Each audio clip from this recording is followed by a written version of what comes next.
You were taught to fear being a fool, to keep your voice steady, your face composed, your life efficient, to never say the wrong thing, to never ask the stupid question, to never step where you might slip. And now you wonder why everything feels so tight, so scripted, so lifeless.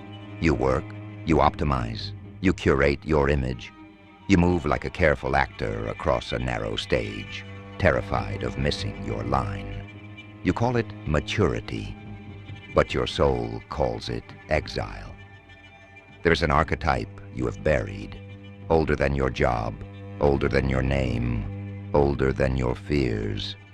They called it the fool, not the clown you mock, not the idiot you secretly despise. The fool is the one in you who dares to live without a script, who laughs at his own seriousness, who is willing to look ridiculous in the eyes of the world to stay honest in the eyes of his own soul. You think wisdom is knowing. The fool knows wisdom begins with admitting you don't know. He is the part of you that can say, I might be wrong, I might be naive, I might be absurd, and still walk forward. That is why the fool is closer to truth than the one who always appears composed, the one who never risks looking stupid, never risks being real. Look at your life. How many times have you stayed silent because you were afraid your question would sound childish? How many paths have you killed before they began because you were afraid to be seen as unrealistic? How much of your heart have you swallowed just to remain respectable? You call it being sensible, but deep down you know it is cowardice in a polished mask. The fool is the antidote. He is not careful, he is not efficient, he is not optimized. He rushes in where the wise refuse to tread. He falls, he fails, he misjudges. And yet mysteriously, the world opens to him. Every true journey begins with him. The first step into the unknown is always foolish. Quitting the path everyone approves of. Starting the work no one believes in. Loving someone you are not supposed to love. Following a call you cannot explain in a language that sounds sane.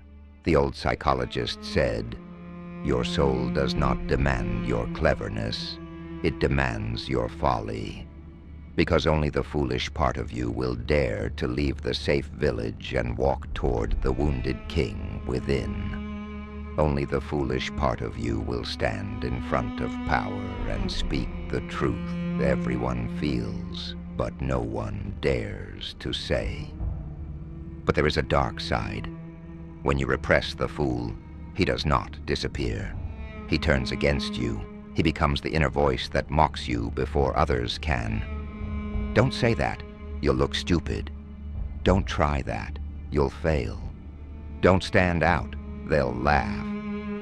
That is not the holy fool. That is the shadow of the fool, the terrified jester who works for your fear instead of your freedom. You are not asked to become careless.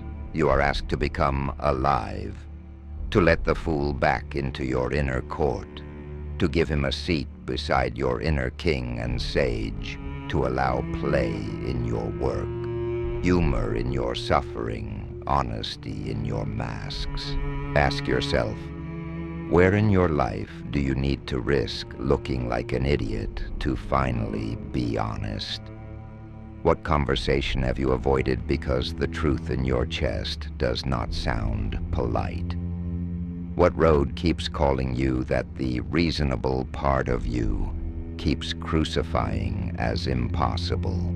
The fool is that part of you which will step anyway, off the cliff of certainty, out of the audience and onto the stage, away from the safe applause of those who never move. You will be misunderstood. You will be mocked. You will be called naive, reckless, delusional. Let them speak.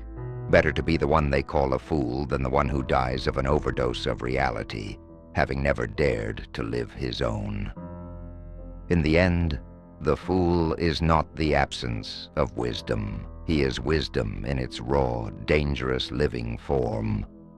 The bridge between your careful mind and your waiting destiny. Your life will not be saved by another insight you quietly nod to. It will be saved by the step you are afraid to take, while everyone watches and you take it anyway.